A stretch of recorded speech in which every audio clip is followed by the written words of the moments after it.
right, well, good afternoon, everyone, and thank you for joining us today for this grant writing webinar. My name is Tarek Tidwell. I am the chair of the African American Community Foundation. And a little bit, just before we get in, a little bit about me. In addition to being a chair, I'm also a executive director at Johnson C. Smith University, where I've been there for 5 years.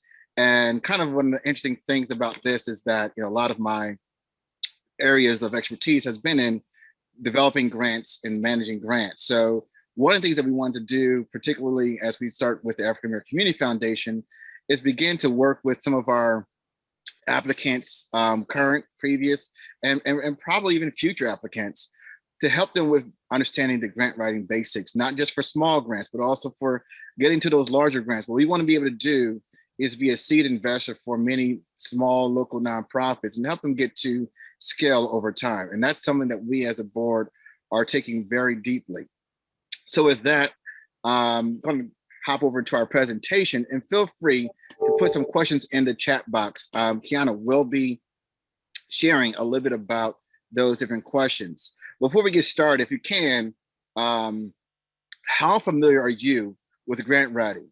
1, I've written a grant and received an award. 2, I've written a grant and have not received an award. Or 3, I have never worked or wrote a grant. If you can, type in the chat box. I was trying to do a poll, but I don't think we can. I don't think we can get the poll up and running. Just to see how many people are in the room. All right, great. We got a few 1s. I see we got some 3s as well. Great, Kay Thomas. Awesome. So you guys will also be understanding more about this content as we go through the presentation. So for those who are not familiar with AACF, AACF was started back in 1994, is an affiliate of the Foundation for the Carolinas, focusing on economic self-reliance, equal opportunity, structured philanthropy. It was funded and supported by Bank of America, the Knight Foundation, Duke Energy, Vialaus, Harvey Gantt, and several others. Throughout this time, its major funding resource has been our 2 endowments. The Elizabeth Randolph African American Community Endowment, which focuses on addressing economic issues within the communities, but also African American communities and their concerns. The Thea Jones Henderson Endowment is really more so focused on health and community service. And this is part of where we like to shape our grant strategy, which is focused on economic development and health and community development.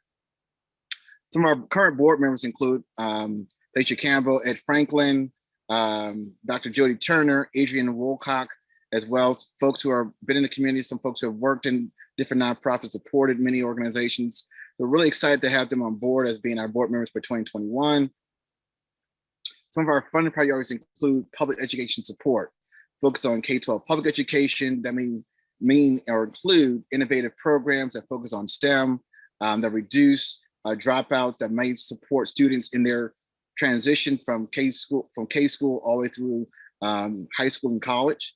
And I think as we go through this recovery with COVID, we probably may see some additional things that may emerge as it relates to dealing with students who may have been struggling during this pandemic.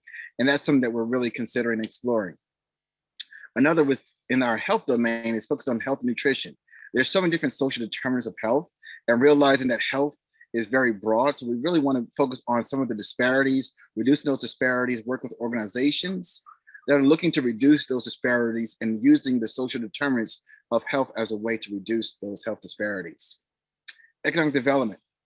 This includes providing technical training, counseling, supporting African-American businesses in Mecklenburg County, helping them grow their organizations, helping them go to scale, helping them hire, create more jobs, helping them to get to another layer. So we're really excited about these 3 different domains. And we'll talk more about that in some of the Q&A. So grant basics. There's about 8 different components that goes into a grant, regardless of what kind of grant you're going to write. The most important thing is having these things on hand. I think many times as folks go through and say, oh, this new grant comes out, we got to go write the grant process. The thing is that you should have these 8 things in place as it relates to your programs and also to your overall organization. And one of them is understanding the needs, a needs assessment, you know, which is very data driven and very data intensive. Research is very fundamental. And we'll talk about what that data could look like. Market assessment, understanding what organizations are out there, understanding is there a need for our program or the organization to be able to grow? Because the most important thing about getting a grant is the ability to attract resources after the grant is over with, which we'll talk about as well. An organizational overview, ensuring that you have a diverse board, a board with much expertise in various different areas that can provide good governance. Some people like to have their friends on the board, which is nice, but the thing is they want to see that there's a separation around governance and management. Governance ensures policies, procedures are being followed and adhered to. In fact, they approve the audit of an organization. Management goes to the board. The board, you know, works with the CEO or president or executive director. They're not in the operations. You want to have some kind of governance structure set up for that. Implementation plan, you know, looking at whether it's a 1 year to 3 year, what kind of implementation or program will be needed? Who's going to do what? What are going to be some of our objectives and key results? What is going to be the timeline for achieving these different these deliverables? And then we'll get to the evaluation plan.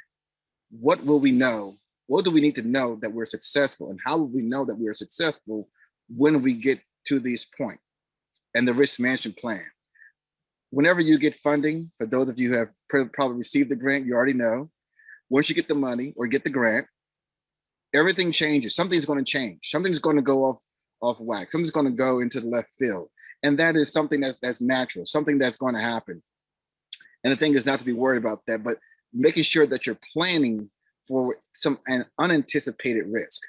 I think sometimes is, hey, if something was to go wrong with our program, natural disaster, I mean, you know, COVID, can we go virtual? If there is a school shutdown or there is a, you know, power outage for a month, which we had before, you know, how will we be able to deal with this kind of situation? Or, you know, figuring out there's always going to be some inherent risk in the program, but having to say, we have a plan for managing risk. And budget, we'll talk about that, very basic, but also very important and critical. Do you have enough resources to accomplish the goals that you're set up to do? And sustainability. How will this program or this organization be sustainable beyond the grant phase? Seed funds and seed grants are great because they help you try to figure this out. But the part of it is, how do I get to the next funding level or growth levels? Therefore, I'm attracting resources and momentum. So with the need statement, for many of us, it's how do you know there's a need in the community that you're trying to help and support? Many times, you know, say, oh, we go back to this data. What data do you have? And right now we're at a very interesting time because there's a lot of data being collected with the census data. That census data is going to be very fundamental for what communities are going to need resources, who is going to get those resources, and then what services are going to be provided based upon that census data. So that census data is going to be very fresh. And for many of you who are looking to develop programs, that data rich environment is going to be very highly impactful for what it is that you're looking to do, and using that data to drive your programming, and also your grant writing, and also your evaluation, because that data is going to be collected. But also, you want to say down the road in 10 years or 5 years, there's some impact. There's also data that's used versus the American Community Survey that's done every 2 or 3 years. That data gives a lot about what's happening in my community.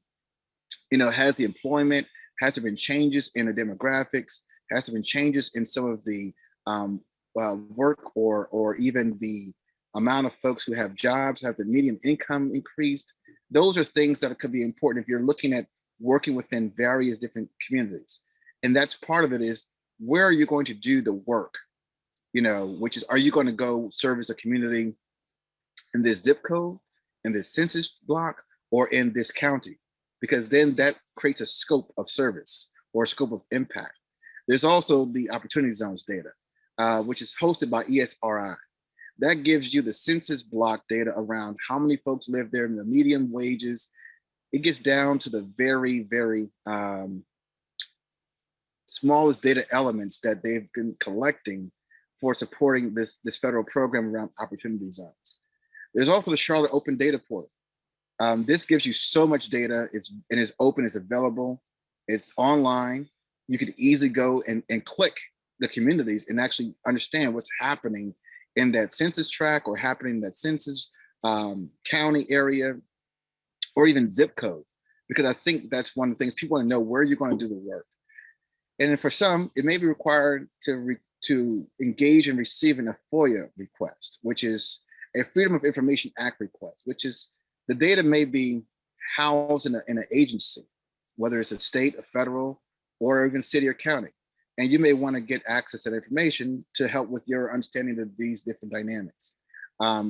Much more, North Carolina does have and is participating in the FOIA coalition, and that pretty much provides a lot of times folks to get access to the data that may not be out there in the public, but it's publicly available.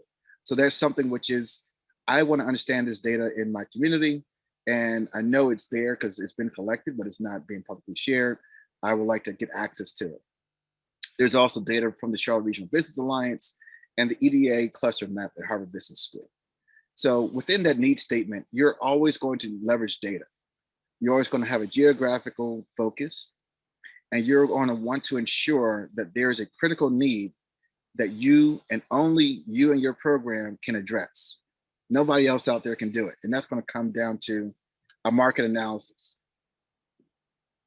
What other organizations are currently addressing this need? They may be addressing, workforce development, but are they addressing it in the way that you're doing? You want to be able to differentiate yourself in your program and your organization as you're going through this kind of market analysis and market assessment, or furthermore, need assessment. How will your organization be different or more uniquely qualified to address this need in this community? Sometimes you could just say, we have a much more of a cultural competence lens to doing that work. We have a much more grassroots frame of reference to doing this work. And it really comes down to understanding, not just saying your competition, understanding that folks who are funders are not going to want to support or fund organizations that are replicating the same business model of another organization.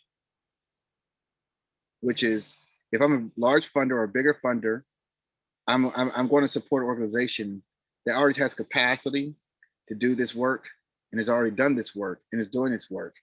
But if there is an innovative way of doing this other than who has done this work in the past, then I want to see how this can become innovative.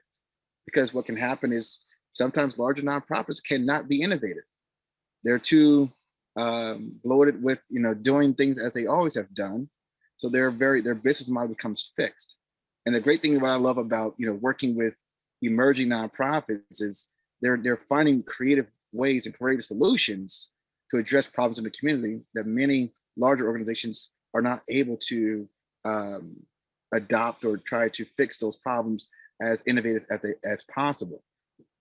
And then if you're talking about working with these partner organizations and saying, yes, they may be our competitor, but they may be part of our supply chain. They may be part of our impact. They may be part of like our data gathering system. They may be part of our data evaluation project. And just understanding that from a funder perspective, understand that that there are other people out there that's doing this work that you might have to collaborate with, or you may be in competition for receiving resources down the road.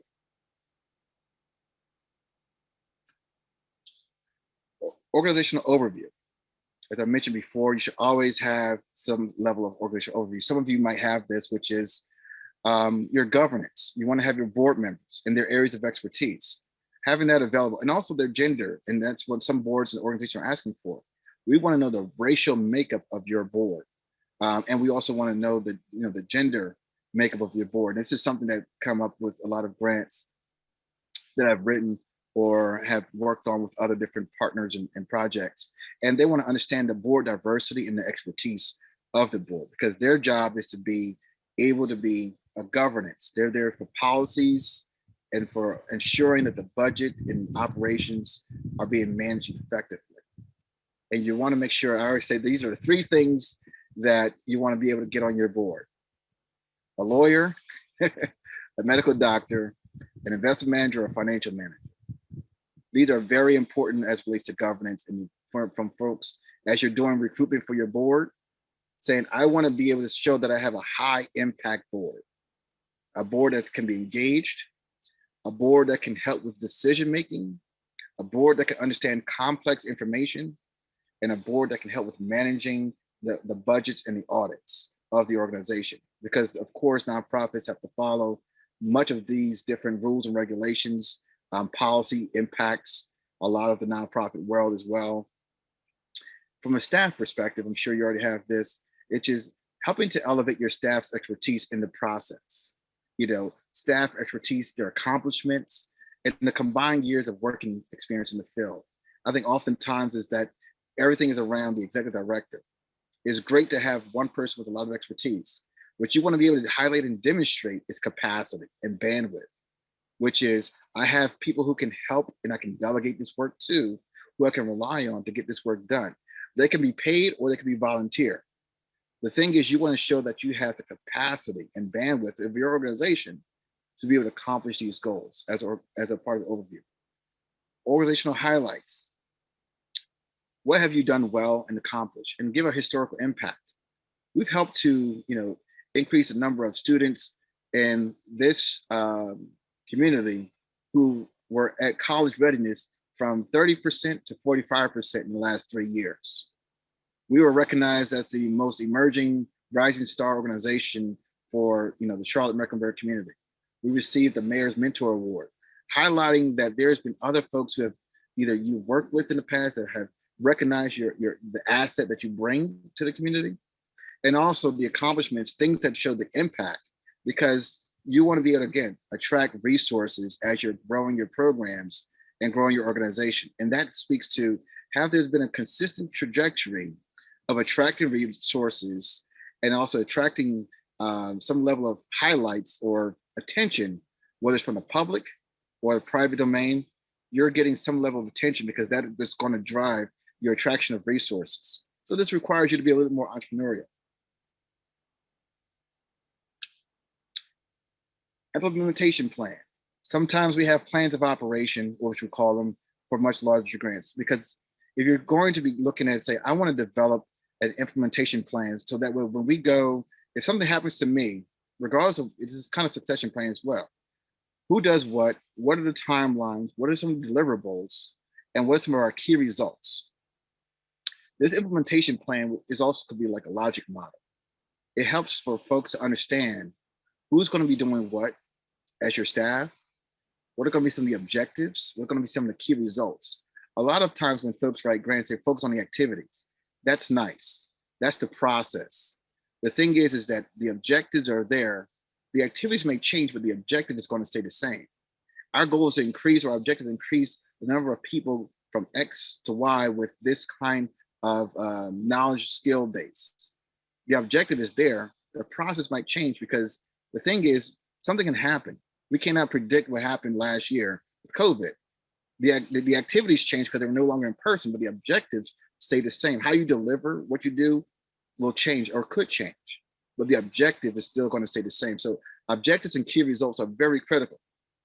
And that also helps to build in a level of sense of resiliency, that we're going to focus on these key results. The activities may change because part of, like, I work on a grant and it says, what have you learned in the implementation phase? And describe some of your failures. And some of the grant makers want to understand that you're learning in the process. You think you have a silver bullet when you write the grant, but then you realize that you're in a maze afterwards. So the process is also about what are you learning? And the thing about learning is, if I had a plan and we had to adjust, I'm learning how to adapt. My organization is developing some level of resiliency. And that's critical for understanding what is your implementation plan and have we had to change it over time? And what do we learn about these different dynamics? Because your organization, your staff, your key personnel are going to be learning with you. And that's great to document that. And trust me, failure is a learning opportunity. I mean, there's setbacks. We learned a lot last year, and I'm sure we're going to learn a lot this year as well. As I talk about some of the partners, describe how they work, with you, or how they're best suited to do this work with you. Because I think sometimes folks say, oh, we have a letter of support or a letter of collaboration, a letter of this. That shows that someone gave you a letter. What you want to be able to do is embed them into your implementation plan. Are they critical for your organization or your program success? Are they part of your structure or your operations in a way that you have some kind of joint venture set up with them? Or they could be, this is our sub-awardee or sub-grantee, where we may provide them, they may become a consultant or contractual services, which we'll talk about in the budget. Contractual services to help us do this work. And this is what they will do. This is their scope of work. If we have any questions, I'll pause right there if we have any questions so far.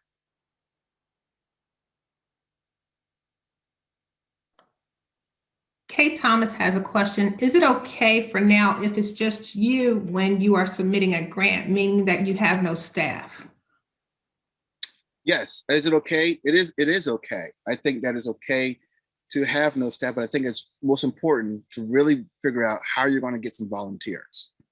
Because you're, as a kind of a nonprofit startup, we'll call it, is you have to get other people to believe in your vision and mission just as much as you do. And so that means if you can get a volunteer, and nothing is stronger than a volunteer. So if you can get, 1 or 2 volunteers, that is great to say that this person is volunteering to work with you as part of this project or part of this program, because that's something that, you want to be able to showcase, because managing a grant is harder than writing a grant. And I'm sure Elijah knows that, that managing a grant is much more complicated than just writing the grant. Because things go awry. If you don't have anyone else there to support you, then that means it's going to be very hard for a grantor to believe that you will be able to be resilient if something comes about, and that's going to be very important and impactful for your organization. Because there's no succession plan without someone else. So even if it's a volunteer, that's great. And a volunteer is very helpful. I think a one-man team from a grantor perspective does not highlight impact or highlight the ability to get the job done.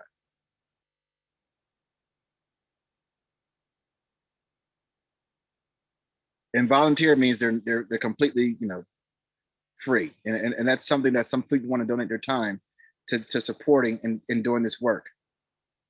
And there's a lot of volunteer programs here in Charlotte, that you can tap into. A lot of corporations have volunteer, matching services. So if you're getting someone from maybe even Deloitte, which has a big volunteer program, Lowe's, tap into those corporations to see if there's someone there that they're able to take time off to volunteer, and making sure that your organization is able to attract some level of volunteers to support your program. All right. Great. We'll move into the evaluation plan. A lot of times when it's hard, it's hard to know how you're going to be successful. It's hard to know exactly what data do you need to collect. And it's hard to know exactly how to evaluate your success. Everyone's going to say that their program was successful. We had great activities, we were successful. But what you want to begin to do is create a scientific, success is science and art. We're successful in getting people to come to our events, participate in our programs, complete the program. But that's not impact, right? Evaluation wise, was it impactful? Our program is designed to help high schoolers, get better scores in their become college ready, as it relates to their grades. And therefore, we want them to be getting 4s and 5s in their testing. So we now can say, well, they were at a 2 or 3, the previous year, and they may get a 4 or 5, or there's maybe a data sharing agreement with CMS, which is we want to be able to have a data sharing agreement that lets us be able to document our success as they're growing and getting scores. Or we can have a pre and post test, which is looking at the concepts, which is, are they acquiring additional knowledge, skills, and understanding? Are we helping them move from point A to point B? and we can show that there is statistical significance between a pre and a post test. Those are sort of short-term outcomes that you want to put into your evaluation plan, which is, it could be quarterly, it could be monthly, it can be annually. And that's something that just say, we have a system set up for collecting data at regular intervals. It could be after a program, it could be 3 months after the program is completed, which goes into long-term outcomes, which is, was there an increase in earnings for those who may be working on workforce development? Was there an increase in college completion for those who may be looking at working with students in college or helping them get jobs, career readiness? Make sure that it's something that there's going to be a social return on investment. By investing in our program, we're able to increase the knowledge and also increase whether their earnings, whether their degree of attain a degree, or their career trajectory, which has long-term implications. That, you know, programs someone can point to down the road and say 15 years ago, 10 years ago, there's a long-term impact of this organization that has had on many different people that they have served and worked with. So have an evaluation plan. And there's so much data that you can look at in terms of whether it's a survey, whether it's a quiz, whether it is a data sharing agreement with, whether it could be the EDA or some folks who might be looking at businesses. You're looking to grow businesses, which is, we would support businesses. Okay, great. We want to increase their revenue from 15,000 to 35,000. That is going to be our impact, you know, because that's something that's an impact, that's an outcome, versus saying we serve 20 businesses. That's an activity. So differentiate between your activities and your outcomes and impact, because that's very critical. And we'll talk about that as we talk about logic models, creating a logic model for your programs. And it's easy, it's great to do it because it helps you make sense of what is you're doing and helping you communicate it in a very storytelling way that can really entice a lot of different grantors and supporters in the future.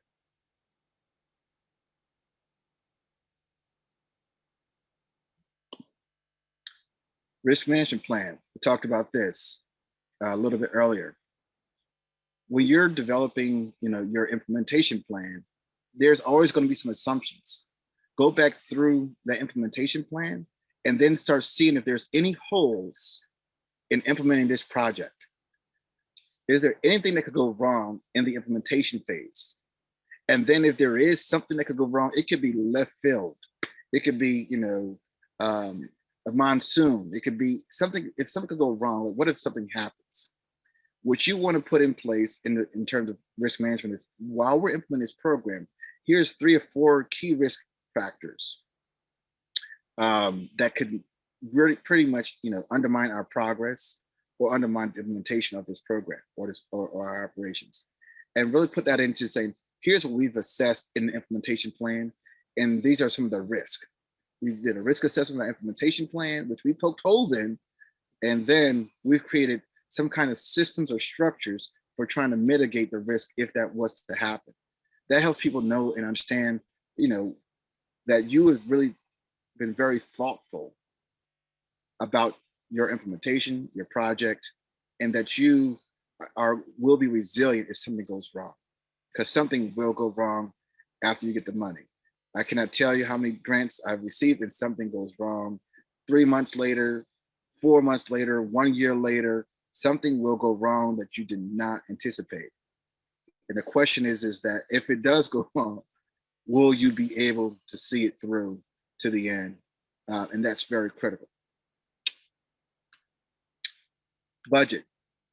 Many of you writing grants, you may just be writing a grant for a program, but you may have an operating budget, you know, which means your program costs can be, let's say 35% of your overall budget, because that's something that some organization will be saying, what's your program cost?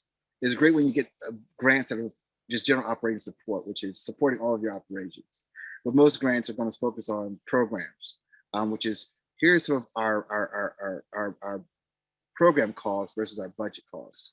So with that is, here's how much it costs for us to run the program, well, this is how much it costs for us to manage the entire organization. And that means salaries, that can mean, rent, that can mean equipment, supplies. And I'll be able to send you a template that we use with framing, program budget versus general operating budget. So that way you want to stay below 30% of your personnel costs for your program budget should be less than 30% of the total budget of the program. So if your program costs $100,000 to operate, personnel expenses should not be more than 30% of that, which is $30,000. Do not have a budget that's 50% personnel. And that, because it sends the wrong message, that you are top heavy and that most of it is going to supporting your operating budget versus your program. So put that in there. A rule of thumb is no more than 33% should be allocated towards personnel expenses. So be very mindful of that if you're writing, once you start writing grants.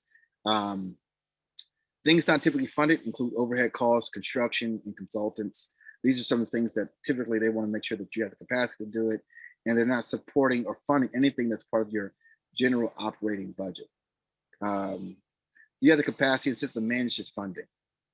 Oftentimes, folks do the IRS 990s. For those of you who have submitted those, that's great. And for those of you who are, down the road, it's, do you have an audit? That is, that's sometimes is a challenge, which is how do we help organizations, develop the systems that are needed to be in place to become, audit ready. Because getting an audit it could be quite expensive, but it's something that is being done by a third party to help your organization become validated by having the right financial systems in place to manage grants. A lot of times you might need some additional support services, but I think it's crucial to begin to think about, where do I want to start beginning to develop my financial systems and capacities for managing larger grants. People just say, give me money so I can do the work. Really start thinking about, I need to begin to invest into systems that can help us manage our funding. And this is something that we talked about with Microsoft at Nonprofit Accelerator, them helping you to develop systems for you that would enable you to manage bigger, grants and volunteers. And that's very crucial. And it was for free. And I think that's a big plus for many of our folks who are going to the Nonprofit Tech Accelerator. Sustainability. Every grant that I've wrote, I can tell you, has some kind of question of sustainability. How will this, after the funding is finalized, how will you be able to sustain this project? The question is really inherent. That the inherent question is, are you thinking about continuously coming back asking me for funding in the future, or would you have to continuously go out there and also act the same funders? A funder, a grantor, does not want to be the repeat grantor unless they are a multi-year grant. A multi-year grant. So sustainability. Sometimes a 3-year grant is really going to focus on sustainability. The 1-year grant is kind of work the kinks out a little bit. And once you work the kinks out, then you can start thinking about sustainability. And what additional resources will you be able to attract to grow this program, service, and project? As I mentioned, that can include personnel, that can include volunteers, in-kind donation, corporate sponsorships, endowments. And I just had a call today with a nonprofit. And one of the things was like, well, we had to keep going out there and asking for money. We had to keep going out there and getting sponsorships. I said, well, one of the things is that a lot of, we see some of these bigger institutions growing their capabilities. A lot of times they may be asking folks for, creating an endowment, creating something that's going to be sustainable. It would be great if 50% of your revenue or 50% of your cost was being offset by some level of endowment that some estate put in place to support your organization. That someone said, I want to invest in your program for the long haul. I want to invest in your organization for the next 20, 50, 100 years. And I want to start off by creating an endowment. That means every year you would get a spendable income from the assets that goes into supporting your operations. That can be something monumental. So as you start thinking about that, which is we're looking to create an endowment and do a fundraising campaign support endowment for our nonprofit, so that way we can stay committed, and folks will actually donate to supporting this kind of nonprofit in its long term. So these are some of the things which is putting this into perspective. One of the things you can do, I like to call is mapping out who are your strategic funders and strategic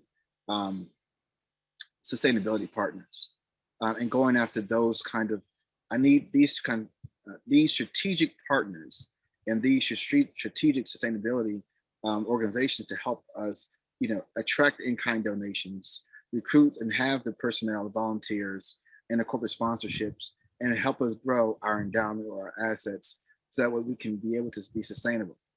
So ensure that you're always highlighting how your organization is creating and receiving attention. There's nothing more than beginning to get some kind of airlift by some media attention.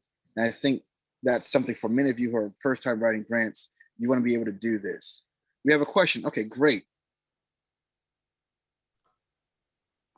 Okay, Sonia Lee asks, are the grants from African American Community Foundation that fund migrating from spreadsheets to accounting systems, funding to cover costs of financial review and or audits?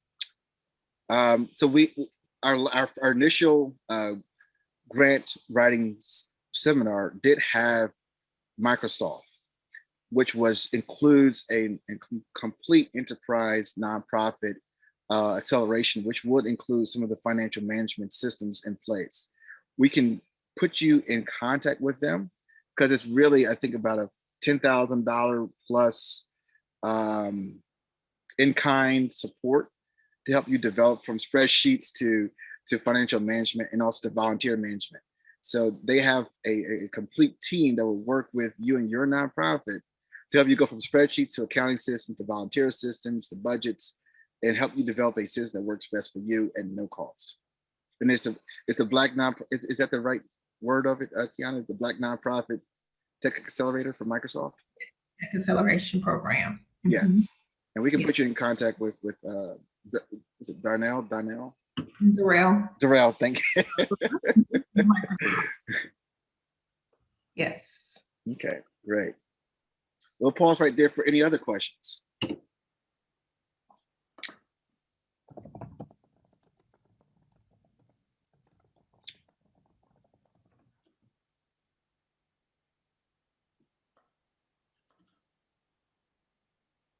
Well, let me ask you all a question. What has been the most challenging aspects of writing a grant?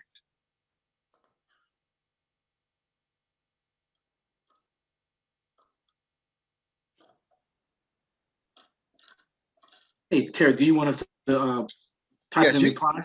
No, you can come off of mute, and actually you can come off of mute or raise your hand, and then we can go from there. Okay. May I? Yep. Yes. One, thank you all so much for this information. I think the issue is never really not, I don't think it's the grant, it's just that it's what you said earlier, showing that you're sustainable. Because I do see that question a lot. And it's almost one of those things that I kind of want to ask them the question, like, okay, if you give me the money, I can become sustainable. The reason I'm not sustainable is because, you write the grant, you have a good program, but then you need to get it again. So I think that's just the main thing, just trying to, figure out a way to become sustainable, so you don't have to keep going after the same funding. And I know some grants were saying that, they want a third from grants, a third from foundation, they want individual donations. So you try to put that all together, but sometimes you a small organization, it's kind of hard to do that. Mm-hmm. So I think just a quick thing on that. We can, and I'm not sure if this is something that folks, we kind of talked about endowments and corporate sponsorships. I think one of the things is, as you're, say, if you're part of, Bank of America, Truist, getting a part of the corporate sponsor contributions program, which is the matching program. I think that's very critical for many nonprofits, is beginning to get their nonprofit embedded into those systems, and beginning to have internal champions who are saying, hey, I want to be the champion for your organization in my corporation, so I can go out and create a matching campaign for all the folks that I'm working with. And I think that's something which these are like, we're able to have these kind of sustainability projects by showing that there's a internal champion in corporations that provide that kind of funding. So I think it's hard to be sustainable after a 1-year grant. I think that's always been a challenge. I think probably is, showing that there's some thoughtfulness to helping to address, or more thoughtfulness to helping to address that. Saying, hey, we're going to do a fundraiser every year. That's great. That's not predictable, because you know how many fundraisers got canceled last year. So I think it's being very strategic and intentional about that.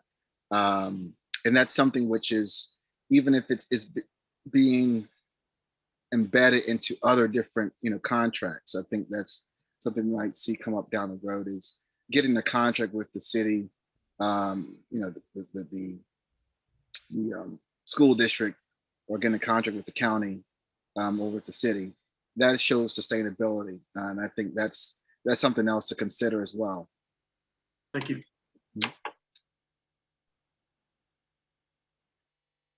Okay, I see from Kay Thomas's feedback. Kay, can you share us a little bit more about what you mean by feedback? Yeah, sorry, just trying to unmute myself. Hi, thank you. I echo Elijah's comments as well. Thank you for doing this type of session. I'm a college professor, so I've written 2 grants on the university level and not accepted. Which agency? I'm not successful, so this is my personal interest of starting this nonprofit. But I was in a clubhouse room earlier this week, and someone mentioned trying to sit. Actually, it was actually last night. This woman was sharing her experience on grant writing, and so she made a comment about trying to serve as a reviewer for a foundation or something like that, because I have a consultant that I'm working with, and she made a comment, oh, well, you work at the university level, you've written this before, this should probably be really easy for you. And I'm like, I haven't been successful. I'm a good negotiator. So since I didn't get the grant, I was able to go back to my boss and say, didn't get the money. So, hey, can I still get funded to do this, to do this research project? And I was able to do so. But what I'm trying to say is the feedback was very helpful for that. Mm-hmm. And I did get a chance to sit on a review committee to see what I was missing. So if I want to apply again, and it did help out for something I was trying to do last year and COVID kicked in. So my question for you is, do you recommend that as well? And if by chance, do you ever accept volunteers to do reviewers? Would love to raise my hand to sit. How do you approach foundations, to say, you don't want to come out and just mm-hmm. say, this is what I'm wanting to do. But if I'm already out there volunteering and I realize that it is a foundation that gives money, what are some suggestions? And do you guys feel that that's a good idea as well for those of us who are starting, who have a nonprofit? Thank you. Yeah, great question. I think becoming a reviewer is always a good opportunity for you to understand some of the grant writing. There's always going to be a call. Sometimes it's a call for reviewers. Some of them could be nonprofits. Some of them could be, of course, state, city agencies. There's always going to be great to understand the grant making framework, because I've reviewed and worked on grants evaluations for, national and international nonprofits. There will be an opportunity where someone will say, hey, we would like to invite you in. It's more of kind of, would you want to be part of this, help us with our grant making strategy. So like 2 years ago, I was working with the Kapoor Center for their 1 million Tech Done Right Challenge, and really was, supporting all of this kind of tech development. The best thing, particularly as you're in higher ed, is probably leveraging your higher ed's position to be a reviewer, whether it's in the Department of Humanities or, or in, I'm not sure what foundation, National Science Foundation, but they're always looking for reviewers. Department of Education, they're always looking for reviewers. And the best thing about that is once you begin to get that level of expertise and get that kind of engagement, it'll be easier for someone who knows that you've been on that side of the fence, that you've negotiated, that you evaluated nonprofits. It's easier for foundations to begin to, say this person already has experience with with evaluating organizations, evaluating grants, and also helping to make good decisions. So let's bring them in. I think the hard part, to your point, is where to start first. And I think, it's beginning to show your level of expertise, whether through thought leadership, through some level of, media, whether it's using LinkedIn, using social tools that helps to create a persona around your thought leadership in certain areas. Because a lot of times, again, these committees or these grant making committees, they have folks that have domain expertise, but they have folks that may have financial expertise. Which is this organization going to be financially viable in 2 or 3 years? And there's folks that may be looking at it from different lens. So I think it could be layers to that. Definitely developing some thought leadership, whether doing presentations, doing LinkedIn, doing things that help to elevate your profile, that some grant makers may say this person could be a really good asset to evaluating some of the grants in the community, or helping to understand the needs in the community. I think we have another question. Yeah, I mean, I think, yeah, it's great. I just have one more, Tarek. Mm-hmm. So if you're an organization that have multiple programs, say you have 5 programs and you apply for a grant, is it best to apply for a grant for one program or the overall organization? Because I have had people on both sides. They would say that, yeah, no, you should apply for one. And then I had some people say now that no, you should apply for the total academy. And we're always going back and forth. And we have a history of doing multiple programs. But I'm just trying to, figure out which one should we focus on, one or the total academy. So it really, so it's very specific to the grant maker. Some grant makers have general operating support that they focus on, which is probably what you need when you're doing multiple programs. And then some grant makers focus on program specific. So for instance, the North Carolina GlaxoSmithKline Foundation's Ribbon of Hope Award is a one-time only, $25,000. I was one of the recipients of it about 2016. It's evaluated by XYZ, but it really focuses on the program. A Boroughs Welcome Fund, could focus on the organization. So really, you have to do your research and understanding when you're writing grants. Doing research on how have they provided funding, whether for general operating support or was it for program support, and understanding that, which is we can talk about that, which is understanding who they have funded in the past, whether it's for grant making, for general operating, or for program support. And sometimes it's going to be in program support because they want to highlight programs. But I think it's knowing your grant maker. Some folks, say, oh, a grant opens up, and then write a grant to once the portal is open, or to do a request for proposals. Knowing who they fund is very critical to understanding what kind of grant making strategy they have. If that makes sense. Thank you. Mm-hmm.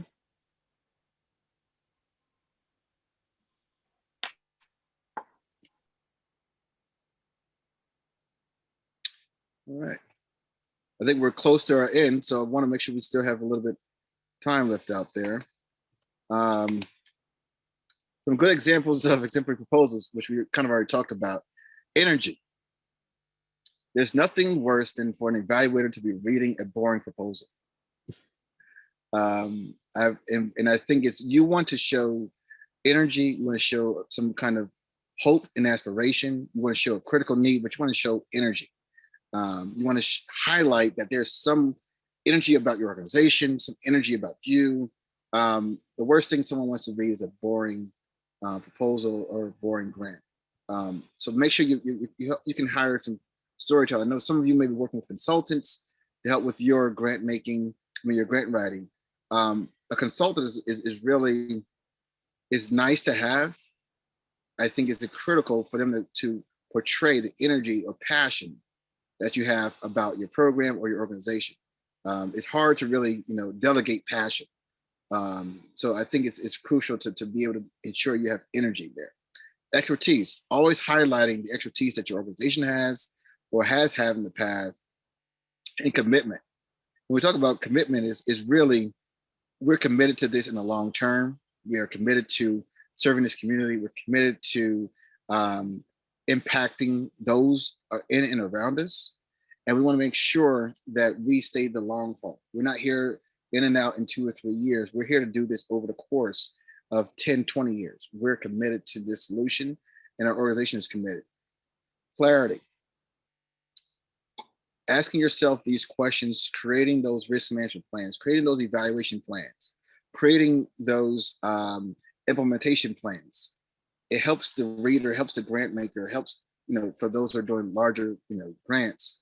It helps someone to understand that if they're reading a 10-page grant, that there is all this connectivity. They can see it, they can understand it. They don't have to worry about figuring out whether or not you meant this compared to that.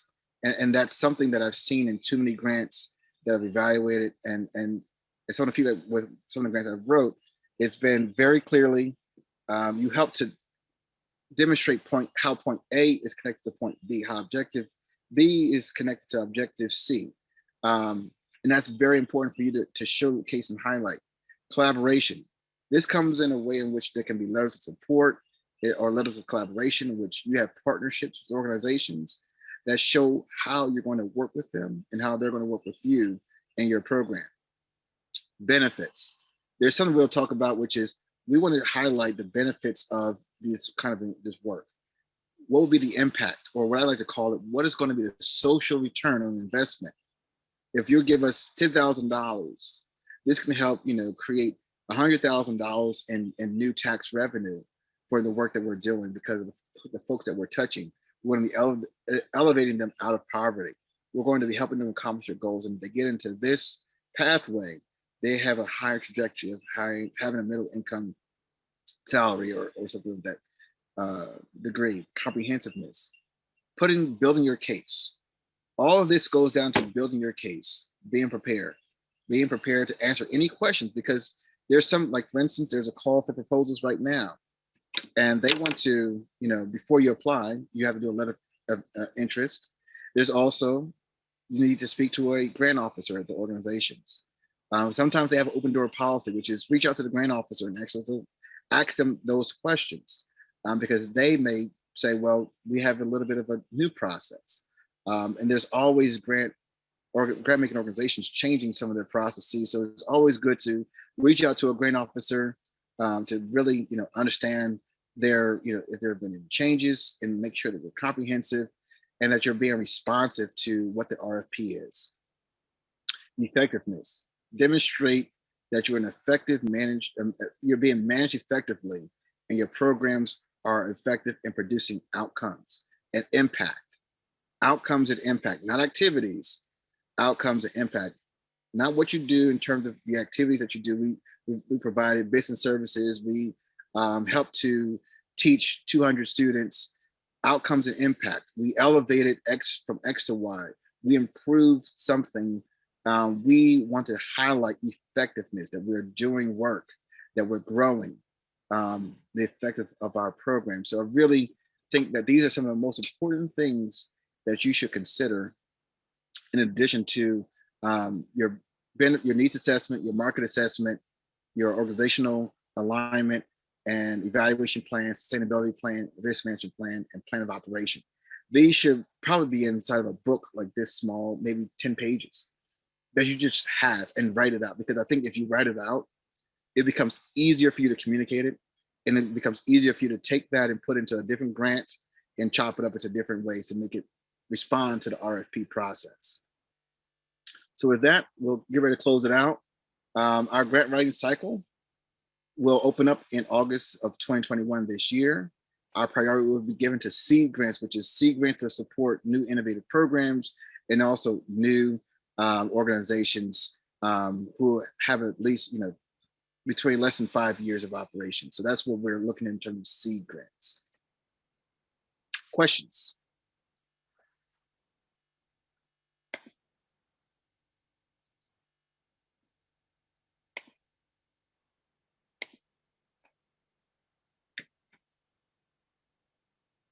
Okay, we got some hands raised.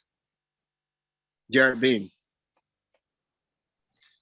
Hey, thanks for all of this. The one question that I have access to some search sites through the organization that I work for, Foundation Directory Online. I've previously used GrantWatch. Do you have any suggestions for free or low cost search engines that you've personally used or found to be effective?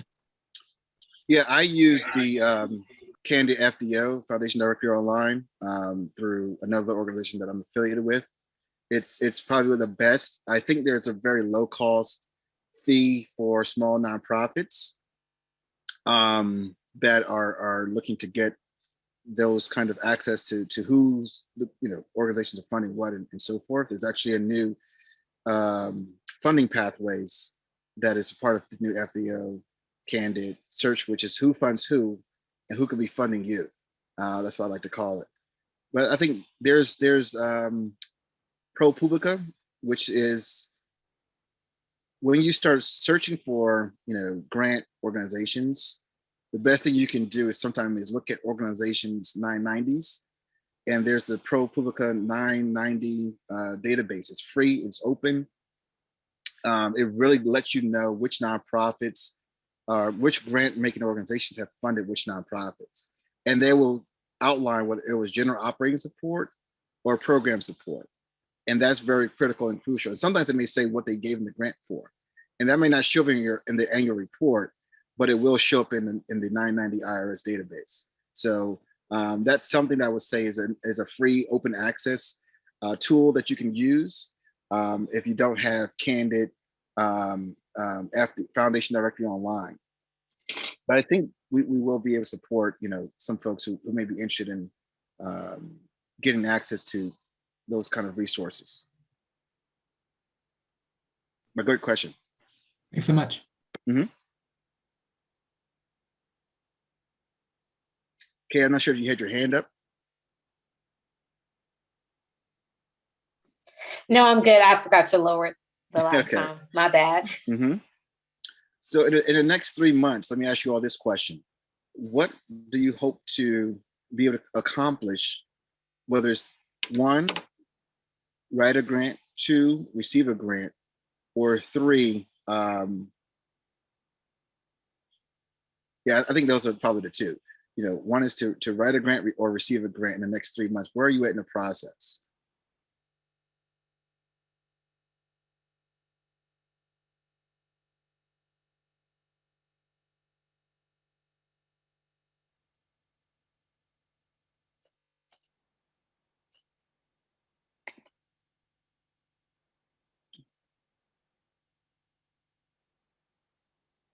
One and 2? Okay, great. So how can we, AACF be helpful as you are in the process of either writing a grant or 2, trying to be awarded? How else can we be helpful with your process, with your transition? And you can feel free to come off speaker. Mm-hmm. Feedback on proposal. Awesome. Yeah, even if it was just one, because I know that can be a very lengthy process, right? But if you guys are willing to say, hey, we'll take a look at your needs statement, just to, we'll kind of get you started. My biggest fear is putting too much in there and not enough. Mm. And then someone just said about volunteer. I am kind of curious about volunteers, like trying to figure out, everyone says, oh, I love your idea for a nonprofit. That's great. But then you're going to be right there helping me do this, Mm-hmm. So I am kind of curious about how to secure some volunteers, like incentives, things like that. Mm. Okay. Well, I'm glad that you said that, because our next workshop is going to be focused on logic models and theories of change. And that's going to be, how do you develop one, how to put it into practice, and how to communicate it. So that's where our next grant writing workshop will be, is focused on logic models and helping you develop a logic model for your program. It's simple, but it's best to have something like that. Could be a 1-pager. So Sonia, I think that's volunteer expertise in logic model and budget. So would that be including like office hours? We can set up office hours for some of you as it relates to, developing a program budget. Yeah, this is Sonia. Mhm. The grant writing process is time consuming. Mhm. And for those of us that are in one person offices, that takes us away from our mission, if you will. Mhm. To have some volunteer expertise in the grant writing, in the entire process actually, but developing the logic model, the evaluation plan as well. I should have included that, and the budget Mhm. seem to be areas where I could use some help. Great. And also maybe being a fly on the wall. And what I mean is, it was an organization that we applied for. We received the 1 year, and then we didn't receive, and then 1 year we did receive. So we was going back and forth. So I developed a relationship with the person. Just she wasn't telling me anything that was wrong. She was just telling me how do they actually award the grants. So it's almost like I was a fly on the wall. She's telling me that you need to do this. She kept saying succession plan and sustainability. And those were the two most important things. So I'm not sure if that's something that, maybe you all can provide, of just how you all actually, maybe not who you all give money to, but how do you all score it? If that's something that is doable. Yeah, definitely. I think even more so to in our off grant writing cycle, it's, helping to be a thought partner. Yes, sir. I think that's probably, which is we're not in a grant writing cycle now, so we're able to do this work because our cycle is closed until August. So it's kind of like, as we are in this wave, is thinking ways in which we can help serve and support some of you all to help increase your capacity and whether through thought partnerships and things of that nature. So definitely take that into consideration, and definitely ways in which we can support your organizations, whether from being a thought partner, fly on the wall, provide some expertise. We do have a lot of expertise on our board, and we're always trying to find ways for our board to become more engaged. So I think there may be an opportunity for that. We have folks who have received $1 million contracts and worked on contracts, managed projects and have project management expertise. So I think that's one of the things, is not just, as a foundation that we're giving grants, but leveraging the expertise of the board to begin to support some of our, whether our previous applicants or even future applicants. All right, so thank you all so much. If there's no other questions, do we have any other questions, Kiana? I'm not sure. I think we caught all of them and the feedback. So thank you, Terry. Great job. Oh, thank you. And thank you all for joining us this afternoon. Thank you very much. Thank you. Well, thank you all. Have a wonderful, enjoy the rest of your day. And we look forward to you being our next grant writing workshop, grant writing series, which is going to focus on logic models and evaluation plans. And this is going to be kind of a capacity building, less presentation, more of send us your work, and then we can help creating some draft logic models for you. All right. Thank you. Take care. Thank you. Bye. Thank you. Thank you.